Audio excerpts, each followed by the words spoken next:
Hey everybody, sorry for no Webtoon Wednesdays last week, but depression coupled with, and probably caused by my depression, my lack of time perception made me realize it was like Thursday instead of Wednesday, so that's why I didn't get any last week. But today is Wednesday. Technically it's Tuesday, but I'm trying to be safe for these now. But yeah, it's Webtoon Wednesday. So let's talk about a couple webtoons. So the first one I want to talk about that updated yesterday is Down to Earth, which is really good. You should read it. And I identify a lot with Cade. Because he's going through a breakup. I'm not going through a breakup anymore because it's been. I went through two breakups. Fucking decade ago, but I haven't really. I also don't have cool tattoos. But anyway, I kind of get, the whole breakup thing and trying to find yourself. And I've had a long time to find myself after my last breakup, which was in fucking 2011. It's 2022, 11 years, and I've not been in a relationship since then. And I kind of got past the whole having to have a girlfriend kind of pressure put on myself by myself and by society. But anyway, Cade is having trouble getting over his ex, who turned out to be kind of a bitch. And he was doing good, and then said bitch came back into his life and kind of fucking reset everything. And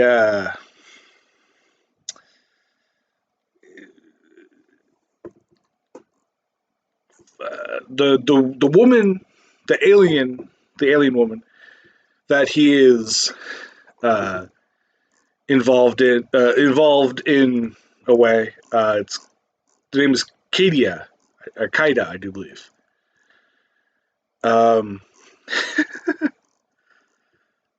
So,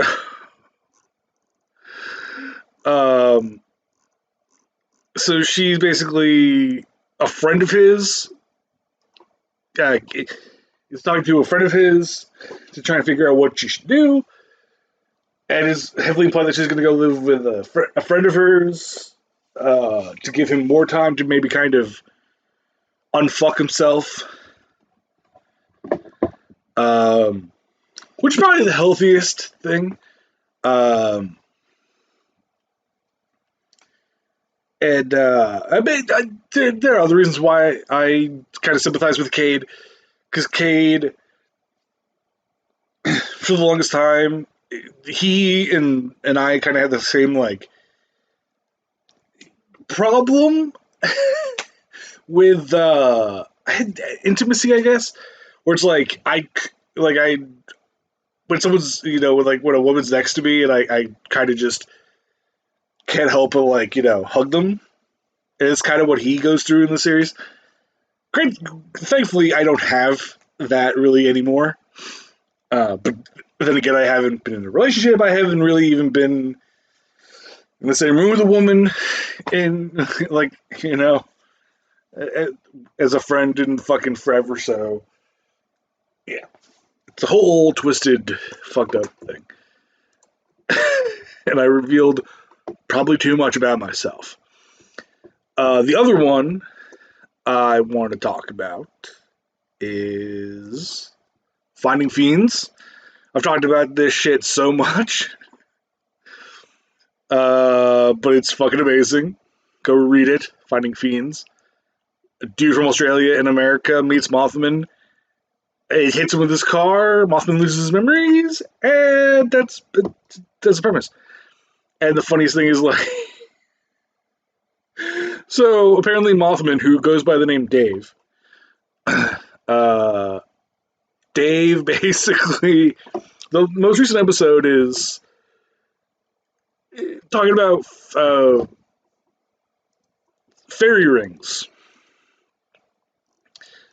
And so, because he basically, the main character stepped into not Mothman, that character walked into a fairy ring, which, like, he stepped into a coffee shop, which was like a fairy ring, and basically lost most of his name to the fairy.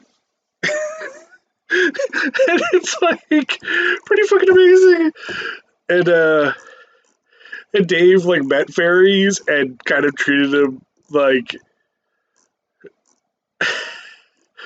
fucking, I guess, ate one of them. He ate a fairy, and the fairies hate him, obviously because of it. It's fucking amazing. It's like it's wholesome, but in like a weird way. It's wholesome because it's like it's Mothman who's seen as this monster, but like kind of as a dopey idiot, and I kind of love that. What else? What else should I talk about? What other webtoons? Let's see. Oh, Evelyn and the Occult is pretty fucking amazing. Basically, girl really likes the occult, really has never been exposed to any of the kind of occult paranormal stuff, but she kind of wants to be exposed. Turns out her grandmother is an evil witch, and she's dating someone whose grandmother is like a good witch, and she has hair that can eat evil things, like as a defense mechanism. And it's like so funny because like we've known about that, like as the audience of this, we've known about her hair eating like evil things because they've shown it before Evelyn was aware of it. And people were like, "Your hair is like different lengths. Like, why is it?" And they're finally like, "Oh, that's why it's been because like the thing's been fucking eating bad things." Like one of the early episodes of this is like there's a bad thing underneath her bed, and the bad thing beneath her bed meets her hair, and it fucking her hair eats the fucking thing. It's like she wants to meet. And my favorite part is she wants to like.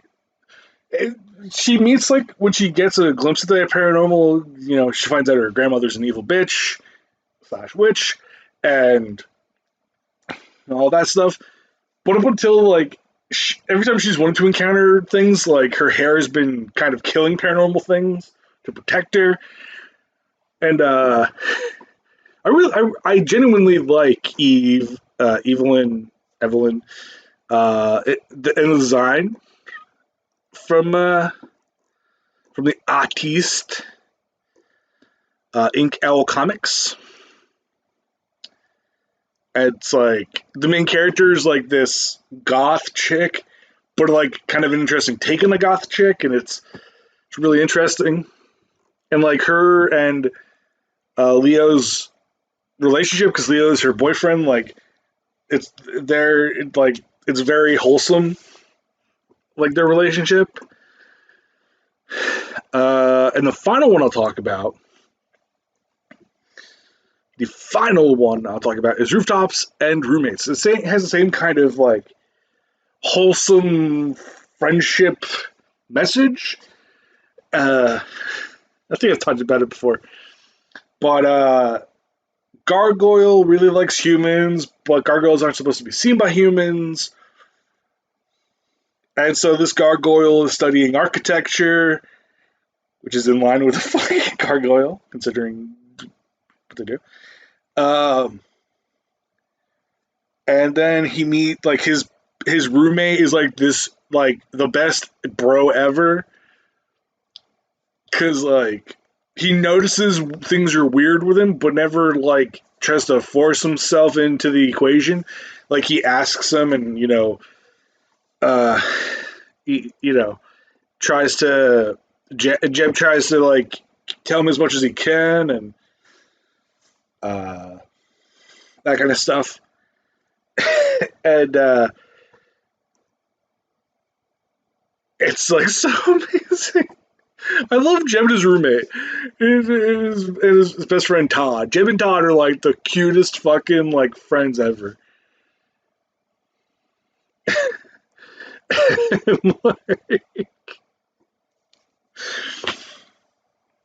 And there's witches at the school, and like Jeb befriends one of the witches, and then there's this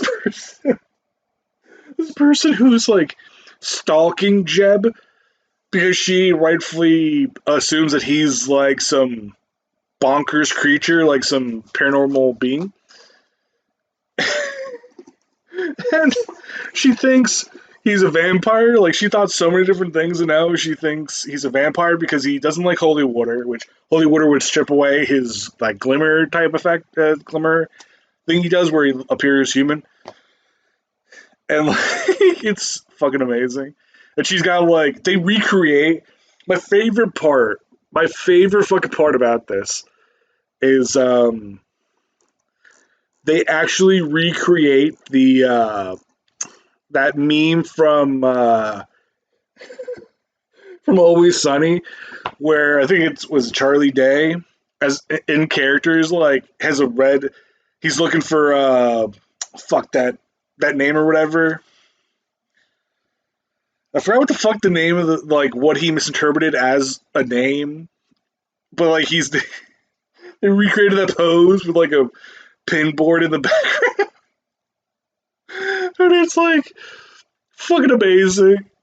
It's starting to come together. It's like he and her roommate's like, I don't fucking know what the hell's going on, and then then the roommate's like, I need to fucking like get a new roommate. I need to get the fuck out of this room because this room is full of crazy. It's fucking and honestly, this has like one of the best Google spoof names of Moogle.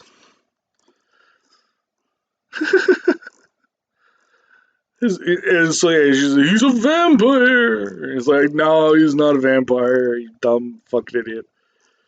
Anyway, because everybody have a wonderful fucking day. Webtoon Wednesdays. Ta ta.